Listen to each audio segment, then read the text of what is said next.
सुनिए, कई दिनों से कह रही हूँ, बगल वाले दुकान से मेरे लिए एक फूल झाड़ू ला दीजिए। पहले वाला झाड़ू छोटा हो गया है, अब झुककर सफाई करने में कमर में दर्द होता है। और हाँ, जाले साफ करने के लिए जो लंबी लकड़ी वाला झाड़ू आता है वो भी ला दीजिएगा। नुक्कड़ पर मर्दों की भीड़ इकट्ठा रहती है तो मुझे वहाँ जाना अच्छा नहीं लगता। बस इतनी मदद कर दीजिए।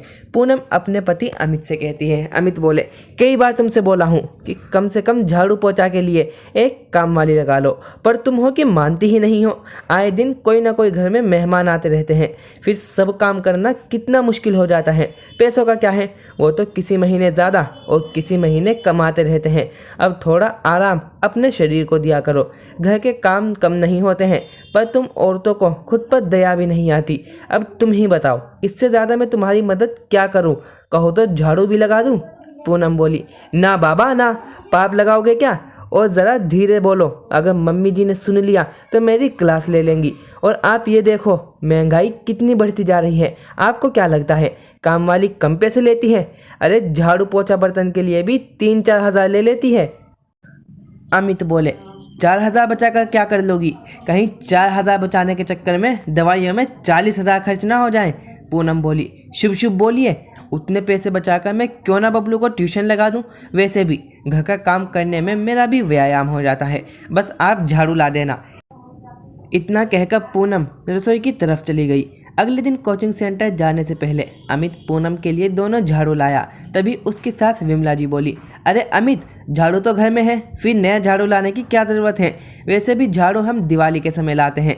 अब तुम्हारे घर में ना तो इतनी गंदगी होती है और ना ही इतने पैसे हैं कि साल में एक झाड़ू खत्म हो जाता है। अमित कुछ कहता उससे पहले पूनम बोली, ले आए, बहुत अच्छा किया। बबलू स्कूल चला जाएगा, फिर आज घर की अच्छे से सफाई करूंगी। विमला जी बोली, बहू, भगवान ने तुम्हें तार जैसा लंबा तो किया है, फिर थोड़ा झुककर झाड़ू लगा लोगी तो क्या बिगड़ जाएगा? मेरा बेटा ट्यूशन पढ़ाकर कमाई करता है और तुम उसे झाड़ू में खर्च कर रही हो। पूनम कुछ कहती उससे पहले अमित बोला, माँ आप भी हद करती हैं। आप तो ऐसे कह रही हैं जैसे झाड़ू नहीं, उसने मुझसे हार मंगवाया है। चलो पूनम, मुझे नाश्ता दे दो वरना मैं लेट हो जाऊंगा। इतना कहकर उसने बात को वहीं ख़त्म कर दिया। अमित और बबलू के जाने के बाद पहले पूनम ने नए झाड़ू को सड़क के किनारे अच्छे से झाड़ा ताकि उसका भूसा निकल जाए, वरना घर में हर जगह नए झाड़ू का भूसा ही भूसा दिखता। फिर अच्छे से पूनम ने सफाई की, फिर झाड़ू को घर के एक कोने में रख दिया। सारा काम हो गया तो पूनम पंखे के नीचे बैठकर अपने आंचल से पसीना पहुंच रही थी। तभी विमला जी आई और बोली, बहू, अब ये झाड़ू कम से कम दिवाली तक चलाना। दिवाली से पहले नया झाड़ू नहीं खरीदना। झाड़ू में लक्ष्मी जी का वास होता है। वैसे कहाँ रखा है तुमने झाड़ू? पूनम बोली, मम्मी जी, झाड़ू को तो मैंने दरवाजे के पीछे रख दिया है, और अगर झाड़ू टूट जाए तो क्या उसे दिवाली से पहले नहीं ले सकते? अरे ज़रूरी है लक्ष्मी जी को दिवाली में ही बुलाना? उससे पहले भी तो वो हमारे घर आ सकती हैं। इतना कहकर वह मुस्कुराकर अपने कमरे में नहाने चली गई।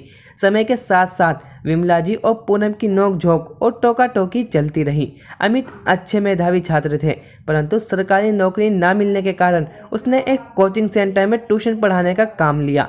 अब उसी से घर बार चलता था। पूनम कुछ करती नहीं, परंतु अपने तरीके से वो पति की पूरी मदद करने की कोशिश करती थी। समय बीता। एक रोज़ विमला जी ने कहा, बेटा अमित, इस बार गर्मी बहुत पड़ रही है तो मैं सोच रही हूँ कि रमा को यहाँ बुला लेती हूँ। अमित बोले, माँ, पर वो तो हर साल भाई दूज पर आती है और गर्मी तो इस साल हर जगह पर हो रही है। यहाँ कौन सी बर्फ़ गिर रही है? विमला जी बोली, अपनी पत्नी के लिए अगर कुछ करना रहे तब तो तुम्हारा मुँह नहीं बनता। बहन को 1 महीने के लिए क्या बुला रही हूँ? तुम्हारे पसीने छूटने लगे। अमित बोला, माँ आप जानती हैं हमारे घर में कोई काम वाली नहीं लगी हुई है और गर्मी इतनी प्रचंड पड़ रही है कि घर का काम करना पूनम के लिए भारी पड़ रहा है। ऊपर से आप मेहमानों को बुलाना चाहती हैं। 2 ही कमरे में एसी लगा है। अब आप ही बताइए सब इंतज़ाम कैसे होगा? तभी पूनम आई और धीरे से बोली, जब मम्मी जी को मन है तो बुलाने दीजिए, हम सब मिलजुल कर काम कर लेंगे। और जहाँ तक गर्मी की बात है, ये तो कम नहीं होने वाली।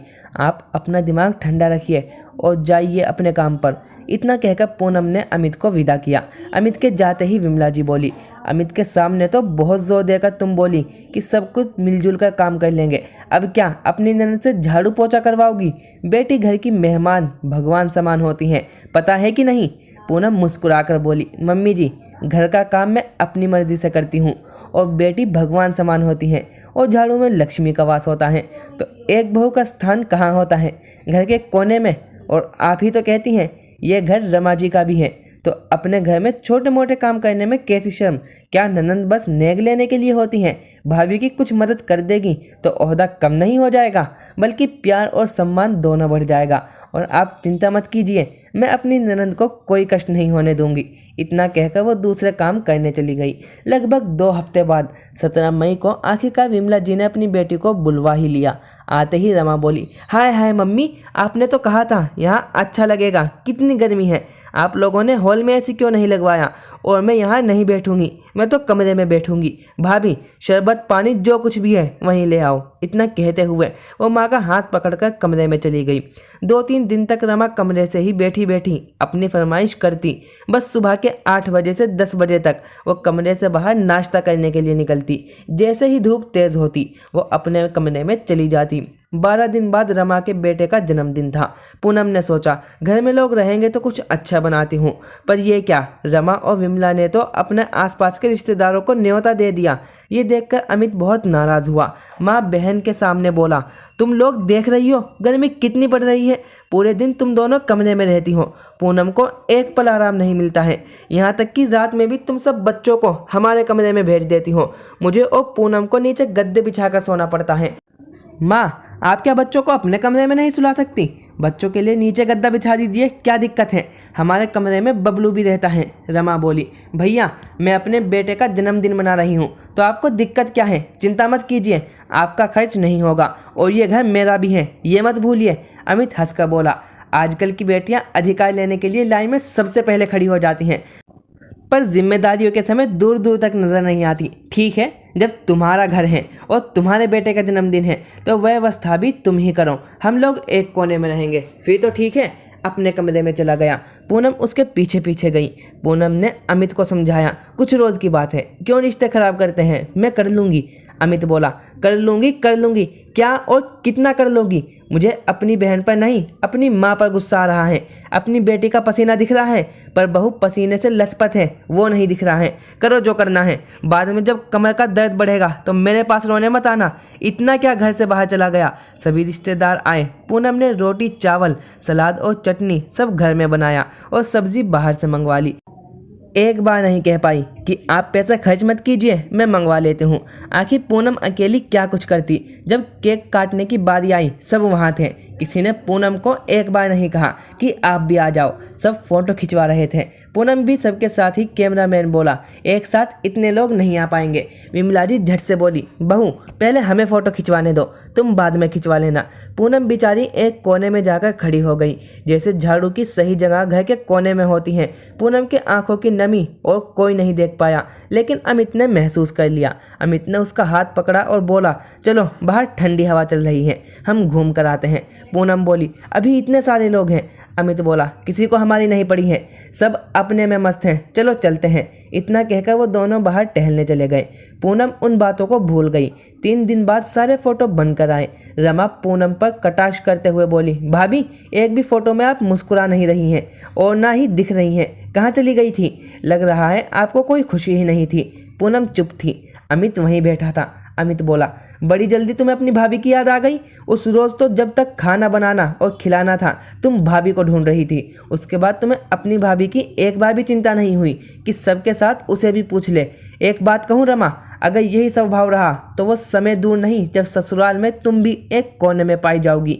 कमला जी बोली, ये कैसी बात कर रहे हो, ऐसा तो कुछ भी नहीं था। अमित बोला, माँ जितना बेटी के लिए सोचती हो कभी बहू के लिए भी सोच लिया करो। बहू भी तुम्हारी घर की लक्ष्मी है, कोई झाड़ू नहीं कि मतलब निकल जाने के बाद एक कोने में रख दिया जाए। अरे लोग झाड़ू को भी घर के कोने में खड़ा नहीं रखते, पर आपने तो अपनी बहू को अपने परिवार से एक कोने में कर दिया। याद रखिएगा, जब ज़रूरत होगी तो यही काम आएगी। पर मुझे अपनी पत्नी की चिंता है, सबके सुख के लिए अपनी पत्नी का अपमान और बलिदान दोनों नहीं देख सकता।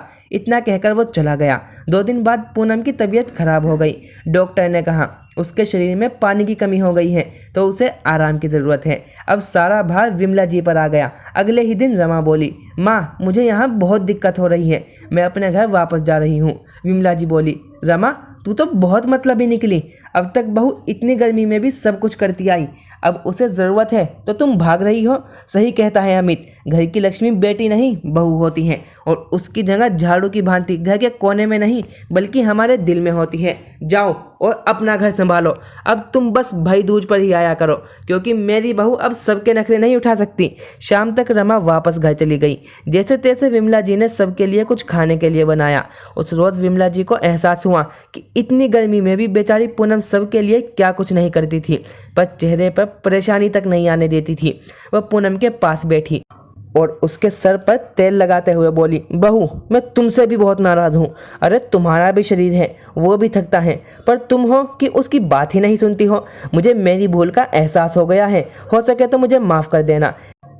मेरे जैसी सास बहू को लक्ष्मी बनाकर घर तो ले आती, परंतु मन में जगह ना देकर झाड़ू की भांति घर के एक कोने में रखती हैं। तभी तो कहीं ना कहीं हम खुद ही अपने बुढ़ापे में के बुरे वक्त को न्योता देते हैं। विमला जी की बातें सुनकर पूनम की आंखें भर आई और वो विमला जी से लिपट कर फूट फूट कर रोई। विमला जी बोली, बहू अब तुम बहू नहीं बल्कि इस घर की लक्ष्मी और बेटी हो, तो अब अपने आंसू पोंछ लो। अब ये माँ तुम्हें कभी रोने नहीं देगी। अमित ने भी चैन की सांस ली और बोला, चलो अच्छा हुआ, रमा के बुरे बर्ताव के कारण कम से कम माँ की आंखें तो खुल गई। अब उन्हें लक्ष्मी और झाड़ू के बीच का भेद पता चला। अंत भला तो सब भला। अमित कितना कहता है, सब हंसने लगते हैं। तो दोस्तों आपको ये वीडियो कैसी लगी कमेंट सेक्शन में ज़रूर लिखिए, और ऐसी और वीडियोज़ के लिए हमारे चैनल को लाइक शेयर और सब्सक्राइब करना ना भूलें। मिलते हैं नेक्स्ट वीडियो में। Thank you for watching.